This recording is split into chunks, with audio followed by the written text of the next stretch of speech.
¿Alguna vez alguien te ha preguntado por qué no tienes tatuajes y no has sabido bien cómo responder? ¿Alguna vez has sentido que esa decisión tuya, esa ausencia de marcas en tu piel, era algo que el mundo a tu alrededor simplemente no podía entender? ¿Y si te dijera que esa piel sin marcas no es un vacío, sino un lenguaje? Que las personas que nunca se han tatuado no son las que no han encontrado qué decir con su cuerpo, sino las que ya saben que lo que llevan por dentro no cabe en ninguna tinta. Y si te dijera que detrás de esa decisión aparentemente simple hay un llamado espiritual que la Biblia describe con una claridad asombrosa y que tiene todo que ver con el destino que Dios trazó para tu vida antes de que nacieras. Hoy vamos a hacer algo que quizás nunca has visto en ningún estudio bíblico. Vamos a hablar del cuerpo humano como territorio espiritual. Vamos a hablar de lo que significa preservar algo en un mundo que lo quiere marcar todo. Vamos a explorar por qué algunas personas llegan a los 40, a los 50, a los 60 años, y su piel sigue siendo la misma que les fue entregada al nacer, mientras el mundo les presionaba constantemente para que la modificaran. ¿Es coincidencia? ¿Es timidez? ¿Es cultura? ¿O hay algo mucho más profundo que lo explica? Porque yo he pastoreado durante décadas, y te puedo decir algo que he observado con una consistencia que me ha sorprendido. Hay un patrón en las personas que nunca se tatúan. No es un patrón estético. No es un patrón generacional. Es un patrón espiritual. Y ese patrón tiene nombre en las Escrituras, tiene historia, tiene propósito. Y hoy lo vamos a descubrir juntos. En los próximos minutos vas a entender por qué tu cuerpo sin marcas puede ser una declaración profética. Vas a descubrir qué tienen en común los grandes hombres y mujeres de la Biblia que preservaron su integridad en un mundo que los presionaba para que cedieran. Y al final vas a recibir algo que ningún tatuaje puede darte. La comprensión de por qué Dios te diseñó exactamente como eres y qué quiere hacer a través de esa peculiaridad tuya que el mundo nunca ha terminado de entender. Pero antes de comenzar este estudio, necesito pedirte algo. Quiero que escribas ahora mismo en los comentarios estas palabras. Mi cuerpo es templo. No como un eslogan, como una declaración de fe. Porque si llegaste a este video, si algo en el título resonó contigo, si has pasado años sintiéndote el raro, el diferente, el que no se explica, entonces esas 3 palabras son para ti. Escríbelas, y sabe que las voy a leer. Que por cada nombre que aparezca en esos comentarios, voy a orar, específicamente, con nombre propio. Y si lo que encuentras aquí te nutre, si sientes que este canal es uno de los pocos lugares donde la fe se explica con profundidad real, dale me gusta ahora mismo. Porque al hacerlo, no solo me estás ayudando a mí, le estás diciendo a YouTube que este mensaje merece llegar a más personas. Y en este momento, hay miles de personas que se han sentido avergonzadas por no tener tatuajes, o presionadas para tatuarse, o simplemente confundidas sobre qué dice Dios sobre su cuerpo. Ese like tuyo puede ser lo que lleva este estudio exactamente a quien lo necesita hoy. Hay algo muy poderoso en eso, y tú eres parte de eso. Así que gracias. Y ahora sí, abramos la palabra. El cuerpo como templo. ¿Por qué la Biblia habla de tu piel antes de que tú lo hicieras? 1 Corintios 6, 19, 20. ¿O ignoráis que vuestro cuerpo es templo del Espíritu Santo, el cual está en vosotros, el cual tenéis de Dios, y que no sois vuestros, porque habéis sido comprados por precio? Glorificad, pues, a Dios en vuestro cuerpo y en vuestro espíritu, los cuales son de Dios. Quiero que te detengas en una sola palabra de este versículo. La palabra templo. En el mundo antiguo, el templo no era un edificio cualquiera. El templo era el lugar más sagrado de toda la civilización. Era el único espacio en toda la tierra donde la presencia de Dios habitaba de manera tangible, visible, aterradora. Los sacerdotes que entraban al lugar santísimo llevaban campanillas en el borde de sus ropas para que la gente afuera pudiera escucharlos moverse. Porque si morían allí adentro en presencia de Dios, alguien tenía que sacarlos con cuerdas sin entrar a buscarlos. Así de serio era el templo. Y Pablo, escribiendo a los corintios, les dice: ese lugar eres tú, tu cuerpo, eso que caminas, que respiras, que vistes cada mañana. Ese cuerpo que has llevado contigo toda la vida y que quizás no has valorado lo suficiente. Ese cuerpo que el mundo ha intentado convencerte de que necesita ser decorado, modificado, señalado, marcado para tener valor. Ese cuerpo es el lugar donde habita el Espíritu de Dios. Ahora bien, antes de continuar necesito hacer una aclaración muy importante, porque este estudio no es una condena para nadie. No estoy aquí para juzgar a quien tiene tatuajes. Ese no es el propósito de este video, ni el corazón con que lo predico. Si tienes tatuajes y estás escuchando esto, Dios te ama exactamente como eres. La gracia de Dios no tiene condiciones estéticas. Este estudio no es sobre el pasado de nadie. Es sobre el llamado específico de las personas que han sentido desde adentro una resistencia a marcar su piel, sin poder siempre explicar por qué. Y esa resistencia, hermano, hermana, no es capricho, no es fobia, no es simplemente cultura conservadora. En muchos casos, es el Espíritu Santo hablando desde adentro. Es esa voz interior que dice: esto que tienes ya es suficientemente sagrado como para necesitar decoración exterior. Y hay que aprender a reconocer esa voz. ¿Por qué la idea del templo importa aquí? Porque en toda la historia bíblica, el templo tenía instrucciones muy precisas sobre cómo debía ser. No cualquier material, no cualquier diseño, no cualquier modificación. Dios le dio a Moisés en el Sinaí instrucciones tan específicas sobre el tabernáculo que ocupan capítulos enteros del libro de Éxodo. La medida exacta de cada tabla, el tipo de madera, el color de cada tela. Dios es un Dios de intencionalidad absoluta con respecto a los espacios que habita. Y si tu cuerpo es ese templo, no tiene sentido que exista en ti una sensibilidad particular hacia lo que se hace con él. No tiene sentido que haya personas en quienes el Espíritu Santo despierte una conciencia especial sobre la integridad de ese espacio. Eso no es rigidez religiosa. Eso es discernimiento espiritual. Y hay que honrarlo. Primera instrucción práctica. Empieza a tratar tu cuerpo como lo que es, el lugar donde Dios vive. No como una prisión de la que el alma quiere escapar. No como una herramienta que usas hasta que se gasta, sino como el espacio físico más sagrado que existe en tu experiencia cotidiana.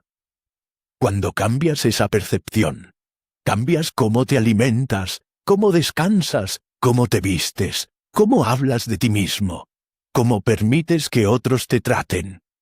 El templo merece cuidado, y ese cuidado empieza por reconocer lo que eres.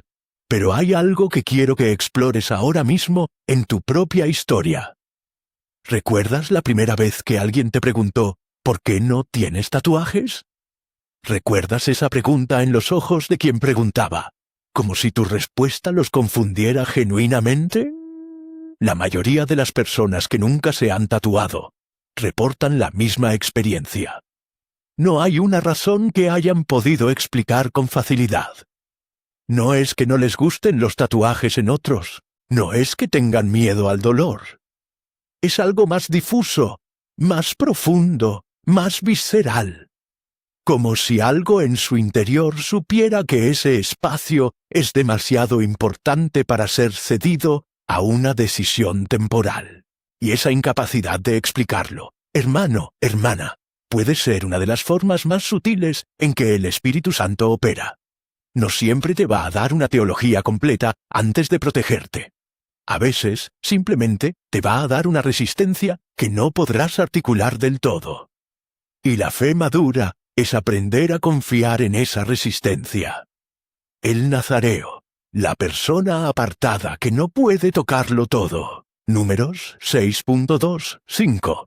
Cuando el hombre o la mujer se apartare haciendo voto de nazareo, para dedicarse a Jehová, se abstendrá de vino y de sidra. No pasará navaja sobre su cabeza. Hasta que sean cumplidos los días de su nazareato, será santo. Dejará crecer su cabello. Existe en la Biblia una figura que muchos conocen, pero pocos han estudiado en su profundidad total: el Nazareo. Y quiero presentártela hoy, porque creo que describe con una precisión sorprendente el tipo de llamado que tienen las personas que nunca se han tatuado. El Nazareo era alguien que tomaba un voto especial de consagración a Dios. Y ese voto no era sobre creencias abstractas, era sobre el cuerpo.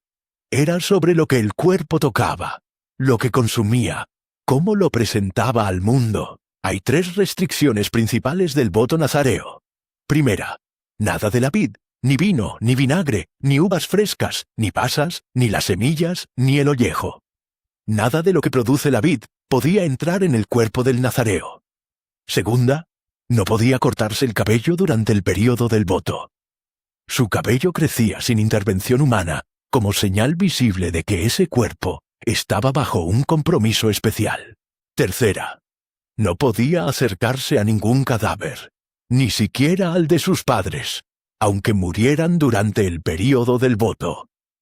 Su pureza física era parte de su consagración.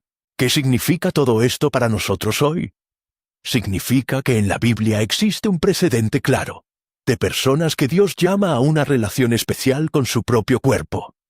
Personas a quienes Dios pide que preserven algo, que no cedan algo, que mantengan algo intacto, no por legalismo, sino por consagración.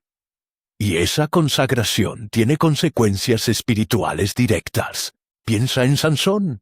Sansón fue el nazareo más famoso de la historia bíblica. Su fuerza sobrenatural no venía de sus músculos, venía de su consagración. Y el día que Dalila le cortó el cabello, no fue solo su peinado lo que perdió, fue su conexión con la fuente de su poder. El versículo dice algo que me parece devastadoramente simple. Y él no sabía que Jehová ya se había apartado de él. Sansón tardó en darse cuenta de lo que había perdido. Y eso, amigo, amiga, es una advertencia que vale para hoy. Hay cosas que Dios coloca en tu vida como marcadores de consagración. Y no siempre te explica por qué esas cosas específicas. A veces, simplemente te da la sensación interna de que algo no está bien si las abandonas. Y el peligro no es cuando sabes lo que has perdido. El peligro es cuando no sabes. Cuando cedes algo que Dios había puesto como señal de apartamiento en tu vida. Y sigues caminando como si nada hubiera cambiado, sin darte cuenta de que algo sí cambió. Segunda instrucción práctica. Examina los marcadores de consagración en tu vida. No hablo solo de tatuajes.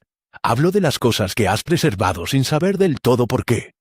Los lugares a los que no has ido. Las sustancias que no has probado. Las conversaciones en las que no has participado. Los compromisos que no has firmado. Puede que cada uno de esos no en tu historia sea en realidad un sí a algo que Dios está guardando para ti. Y esa perspectiva cambia completamente cómo te sientes respecto a lo que no has hecho. Tercera instrucción práctica. No cedas tus marcadores de consagración por presión social. La historia de Sansón y Dalila es una historia de presión acumulada. Dalila no preguntó una vez. Preguntó todos los días, hasta que Sansón se cansó de resistir. Y eso es exactamente lo que hace el mundo con tus convicciones. No siempre ataca con argumentos. A veces simplemente pregunta todos los días. A veces simplemente te hace sentir que tu resistencia es una rareza que necesita explicación. Y la fe madura es saber que no toda rareza necesita ser justificada. Algunas simplemente necesitan ser preservadas. Pero hay algo que quiero preguntarte directamente, y quiero que lo pienses con honestidad, antes de seguir escuchando. ¿Cuántas veces has sentido que tu decisión de no tatuarte era algo de lo que tenías que disculparte? ¿Cuántas veces has minimizado esa convicción para no parecer religioso, anticuado o simplemente diferente? Si la respuesta es más de una vez, Entonces este estudio tiene algo muy específico que decirte. Y lo que viene a continuación es, quizás, lo más importante de todo este mensaje. Daniel y sus amigos, el llamado a no contaminarse cuando todos lo hacen. Daniel 1:8, y Daniel propuso en su corazón no contaminarse con la porción de la comida del rey, ni con el vino que él bebía. Pidió, por tanto, al jefe de los eunucos que no se le obligase a contaminarse. Quiero que observes algo específico en este versículo que a menudo se pasa por alto. El texto dice que Daniel propuso en su corazón. No dice que recibió una instrucción divina directa en ese momento. No dice que un ángel se le apareció y le explicó teológicamente por qué no debía comer la comida del rey. Daniel propuso en su corazón. Es decir, tomó una decisión interna, desde sus convicciones más profundas, antes de tener toda la argumentación para defenderla. Y eso me parece extraordinariamente relevante para las personas que nunca se han tatuado. Porque la mayoría de ellas describen exactamente ese mismo proceso. No recibieron una revelación teológica completa. No estudiaron todos los versículos bíblicos sobre el cuerpo antes de decidir. Simplemente hubo algo en su corazón que les dijo no.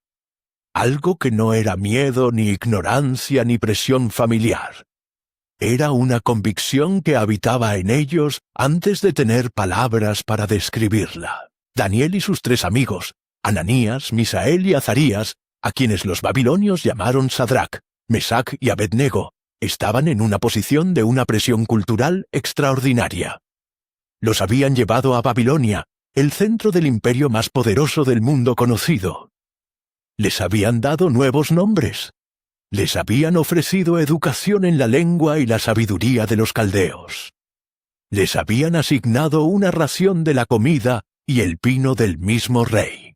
En otras palabras, el sistema babilónico estaba diseñado para integrarlos completamente, para que con el tiempo fueran indistinguibles de los babilonios. Y en medio de esa presión, Daniel decide preservar algo. No todo. Daniel no organizó una revolución. Daniel no se negó a aprender la lengua de los caldeos. Eligió una batalla específica, la de su cuerpo, la de lo que entraba en él, la de cómo se presentaba físicamente. Y esa batalla específica resultó ser la que determinó todo lo demás. Porque al final del capítulo 1, la Biblia dice que Dios les dio a estos 4 jóvenes conocimiento, inteligencia en toda ciencia y sabiduría. Y que Daniel, además, tenía entendimiento en toda visión y sueños. ¿Entiendes lo que está pasando aquí? La preservación del cuerpo produjo apertura espiritual. La negativa a contaminarse físicamente creó un canal para recibir revelación. Y eso no es casualidad. Eso es un principio espiritual que la Biblia establece con consistencia a lo largo de toda su narrativa. Hay una conexión directa entre la integridad física y la capacidad de recibir revelación divina. Mira, necesito pausar aquí un momento, porque estamos a punto de llegar a lo más profundo de este estudio. Y justo antes de que lleguemos allí, quiero hablarte directamente. Si llevas tiempo siguiendo este canal, si has encontrado aquí un lugar donde la fe se enseña con profundidad y con datos reales, y no solo con emotividad. Gracias. Esa fidelidad tuya significa mucho más de lo que imaginas. Y si aún no estás suscrito, permíteme preguntarte algo. Daniel propuso en su corazón no contaminar lo que era valioso para él. Hay personas que encuentran contenido que nutre su espíritu y no dan el paso de suscribirse, no porque no les importe, sino porque no lo piensan. Y luego lo pierden. No cometas ese error. Si este canal te está dando algo que no encuentras en otro lugar, pulsa el botón de suscripción ahora mismo y activa la campanita, porque lo que viene en los próximos tópicos de este estudio es exactamente el tipo de revelación que Daniel recibió cuando preservó lo que le pertenecía. Y yo quiero que lo recibas tú también. 4ª instrucción práctica. Identifica con claridad qué es lo que estás preservando y por qué. Daniel sabía exactamente qué batalla estaba peleando y por qué era importante. No era una preferencia aleatoria. Era una convicción basada en una comprensión de su identidad como israelita consagrado a Dios. Tú también necesitas llegar a esa claridad. No basta con sentir la resistencia. Necesitas poder nombrarlo. Necesitas poder decir, preservo esto porque entiendo que es parte de lo que me define espiritualmente. Es parte de la señal visible de mi consagración. Y cuando puedes nombrarlo, se vuelve mucho más difícil que el mundo te convenza de cederlo. Quinta instrucción práctica. Busca a tus Ananías, Misael y Azarías. Daniel no estaba solo. Tenía 3 amigos con las mismas convicciones, sometidos a las mismas presiones, que tomaron las mismas decisiones. Y esa comunidad de convicción fue parte de lo que los sostuvo. Si estás rodeado únicamente de personas que no entienden tus convicciones, que te preguntan constantemente ¿por qué eres tan estricto?, que minimizan lo que preservas, necesitas ampliar tu comunidad. Necesitas personas que no solo respeten tus convicciones, sino que compartan algunas de ellas. Eso no es sectarismo, es sabiduría relacional. El cuerpo resucitado, porque Dios no descarta lo físico, sino que lo glorifica. 1 Corintios 15:44. Se siembra cuerpo animal, resucitará cuerpo espiritual. Hay cuerpo animal y hay cuerpo espiritual. Quiero abordar ahora una idea que está muy arraigada en algunos círculos de fe y que creo que hace mucho daño. La idea de que el cuerpo no importa, porque al final lo vamos a dejar atrás. Hay una corriente de pensamiento, a veces presente incluso en iglesias evangélicas, que dice algo así como: el cuerpo es solo el envase temporal, lo que importa es el alma. Y esa idea, aunque suena espiritual, es en realidad más griega que bíblica. La filosofía griega, especialmente el platonismo, enseñaba que el alma era eterna y divina, y que el cuerpo era una prisión temporal de la que el alma debía liberarse. Pero la Biblia enseña algo completamente diferente. La Biblia enseña resurrección corporal. Pablo no dice que cuando muramos nuestras almas se liberen flotando hacia el cielo, y ahí se queden para siempre. Pablo dice que el cuerpo será resucitado, transformado, glorificado, que lo que fue sembrado como cuerpo animal será levantado como cuerpo espiritual. ¿Y qué implica eso para la manera en que tratas tu cuerpo hoy? Implica que el cuerpo no es un accidente, ni una carga, ni un envase desechable. El cuerpo es parte de quien eres como imagen de Dios. El cuerpo es parte de tu identidad eterna. Y si Dios tiene planes de glorificarlo para la eternidad, entonces lo que haces con él hoy tiene una dimensión que va más allá de lo temporal. Hay un dato de la neurociencia que me parece extraordinariamente relevante aquí. Los investigadores han descubierto que el cuerpo tiene lo que algunos llaman memoria celular. No en el sentido místico que a veces se abusa en ciertas corrientes de pensamiento, sino en el sentido concreto de que las células del cuerpo responden a estados emocionales y espirituales. El estrés crónico produce cambios medibles en el ADN. La paz sostenida produce cambios medibles en el sistema inmune. Las decisiones que tomas sobre cómo vives afectan literalmente a nivel celular el tipo de cuerpo que tienes. El cuerpo no es pasivo respecto a tu vida interior. Es activamente moldeado por ella. Y eso me lleva a algo que quiero proponer, con toda la humildad pastoral que me corresponde, porque soy consciente de que estoy hablando de algo que no tiene un versículo que lo diga de manera explícita, pero que encaja perfectamente con todo lo que la Biblia enseña sobre el cuerpo. Las personas que preservan la integridad de su cuerpo de cierta manera desarrollan con el tiempo una sensibilidad espiritual particular, una capacidad de percepción que quienes ceden más fácilmente a las modificaciones externas a veces no desarrollan de la misma manera.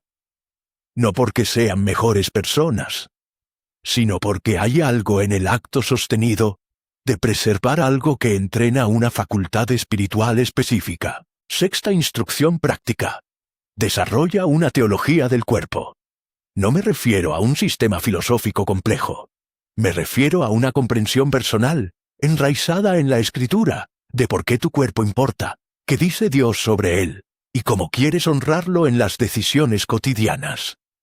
Esa teología personal te va a proteger cuando la presión llegue, porque la presión siempre llega, y cuando no tienes una comprensión de por qué preservas lo que preservas, la presión siempre encuentra un argumento con el cual convencerte de que cedes. Séptima instrucción práctica. Deja de disculparte por tu integridad. Hay personas que pasan años pidiendo perdón, implícita o explícitamente, por no ser como el mundo espera que sean. Y esa actitud de disculpa constante es en sí misma una erosión de la convicción. No tienes que convencer a nadie de que tu decisión es la correcta. No tienes que defender tu piel. No tienes que explicar tu cuerpo. Simplemente tienes que honrar el llamado que sientes que Dios puso en ti. Y punto. La novia en el Cantar de los Cantares. El cuerpo como poema sagrado. Cantares 4:7. Toda tú eres hermosa, amada mía, y en ti no hay mancha. El Cantar de los Cantares es uno de los libros más malentendidos de toda la Biblia. Hay quienes lo leen como una simple poesía de amor humano. Hay quienes lo interpretan exclusivamente como una alegoría de la relación entre Cristo y la Iglesia. Pero creo que la riqueza del libro está precisamente en que es ambas cosas al mismo tiempo. Y hoy quiero acercarme a él desde un ángulo que raramente se explora, el del cuerpo como poema sagrado. El rey contempla a su amada y dice: «Toda tú eres hermosa, y en ti no hay mancha». Esa frase, en el contexto de la cultura del antiguo Oriente Próximo, era una declaración de integridad total. No hay mancha. No era solo una observación estética. Era una declaración de completitud, de que nada había sido comprometido, de que lo que él estaba viendo era exactamente lo que Dios había diseñado, sin alteraciones, sin adiciones, sin correcciones. Y hay algo en esa imagen que habla directamente a las personas que han preservado su piel. Hay algo en la piel sin marcas que cuenta una historia de fidelidad. No la fidelidad de quien nunca fue tentado, sino la fidelidad de quien fue tentado y dijo que no. No por falta de creatividad, no por falta de historia, sino porque entendió, quizás sin palabras, que su historia ya estaba siendo escrita en otro lugar, que el autor de su vida ya estaba componiendo el poema, y que añadir marcas propias sobre esa escritura divina era interrumpir un proceso que todavía no había terminado.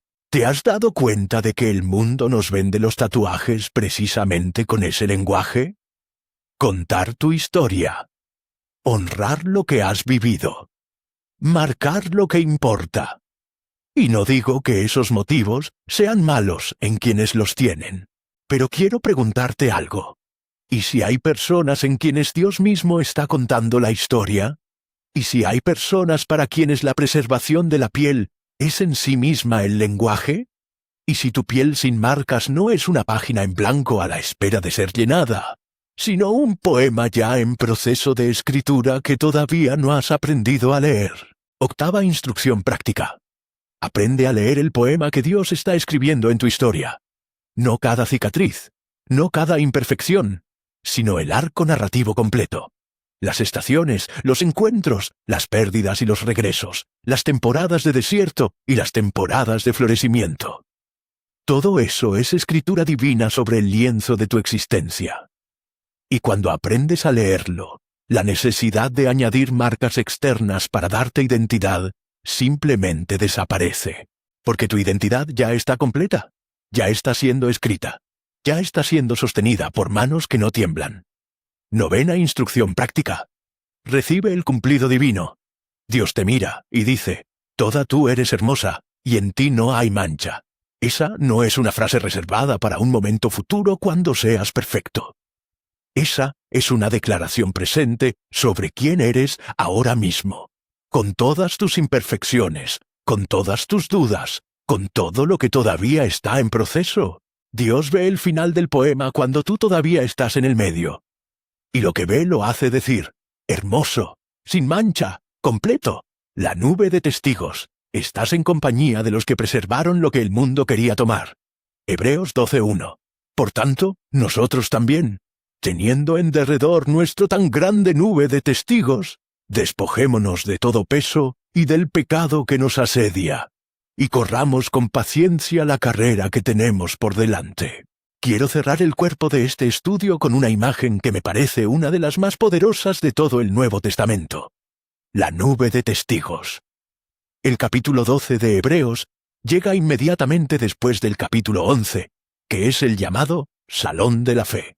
Y en ese capítulo 11, el escritor recorre una lista de hombres y mujeres de la Biblia que preservaron algo cuando todo les presionaba para que cedieran.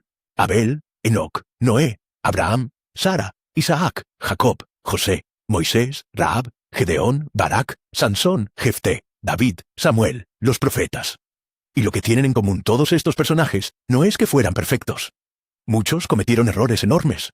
Lo que tienen en común es que preservaron su fe, preservaron su identidad, preservaron su pertenencia a Dios en un mundo que los presionaba constantemente para que se integraran, para que se asimilaran, para que cedieran lo que los hacía distintos.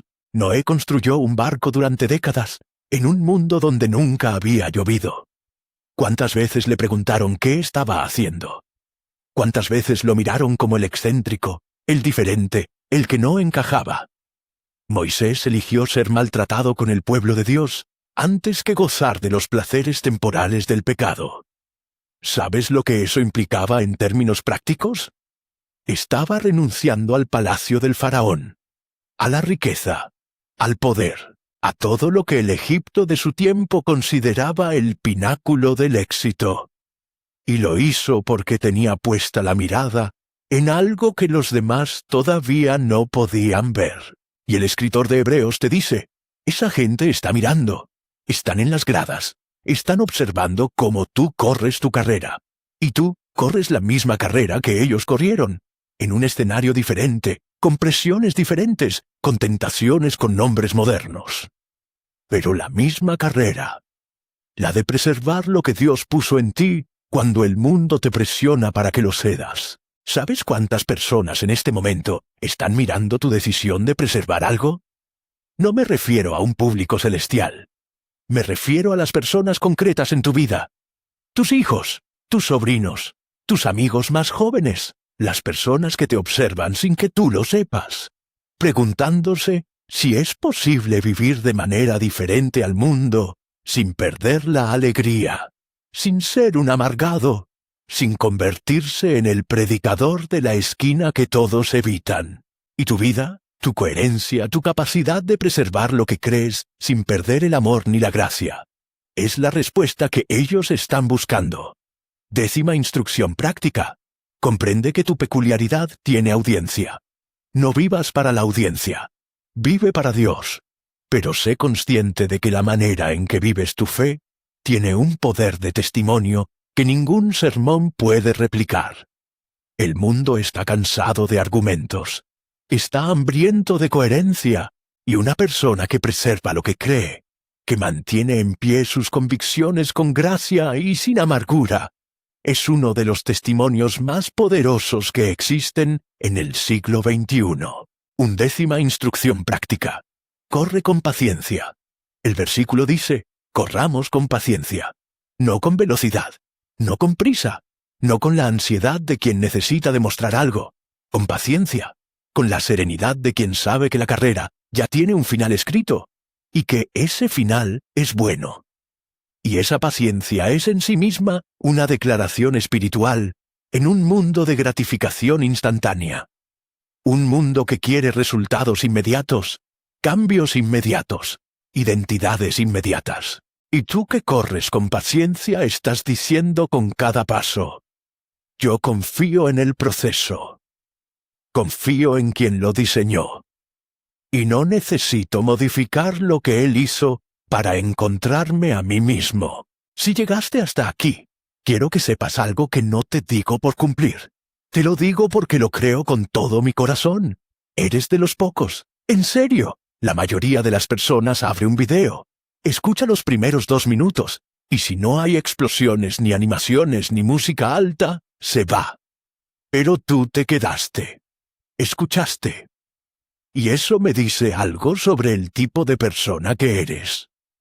Alguien que no necesita que le griten para prestar atención. Alguien que puede sostener la concentración en algo que vale la pena. Alguien que tiene dentro de sí esa capacidad de ir más profundo cuando el mundo prefiere quedarse en la superficie.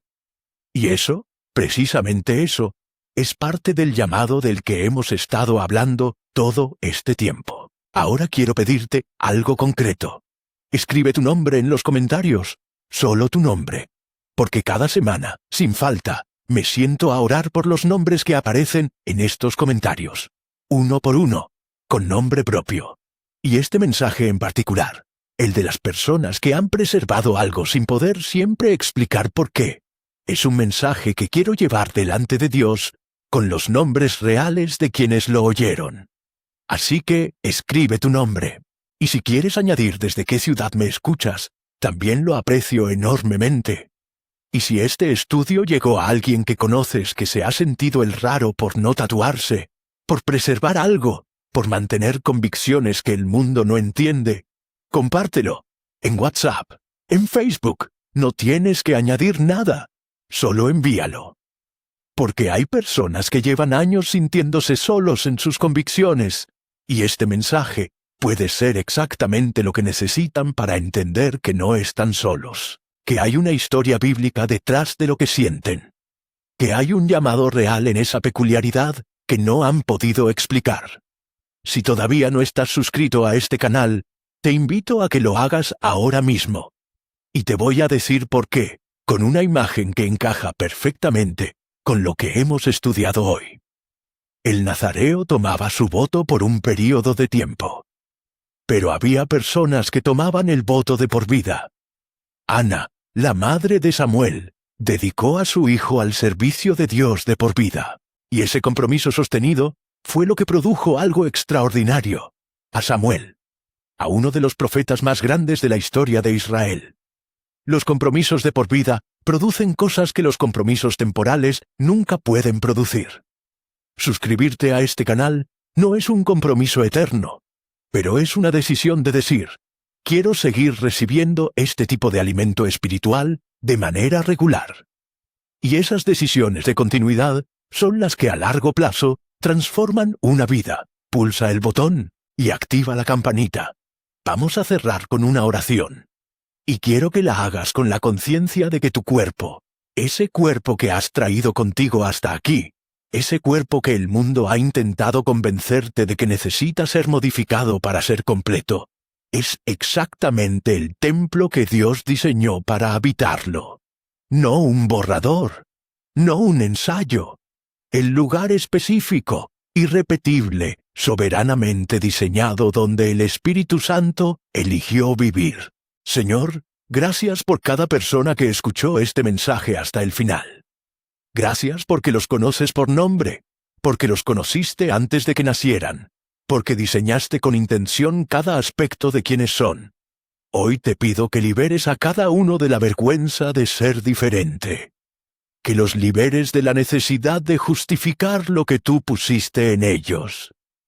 Que les des la paz profunda de saber que lo que preservaron tiene valor en tus ojos, que la piel que no marcaron, las convicciones que no cedieron, las batallas que pelearon en silencio sin que nadie lo viera, todo eso es visto por ti. Todo eso tiene peso en tu reino. Y que en los días que vienen, cuando la presión regrese y el mundo vuelva a preguntar por qué son diferentes, puedan responder no con argumentos, sino con la serenidad de quien sabe en quién ha creído. En el nombre de Jesús. Amén. Nos vemos en el próximo video. Lo que viene es una conversación que continúa exactamente donde esta termina. Guarda este canal cerca, porque aquí siempre habrá algo esperándote.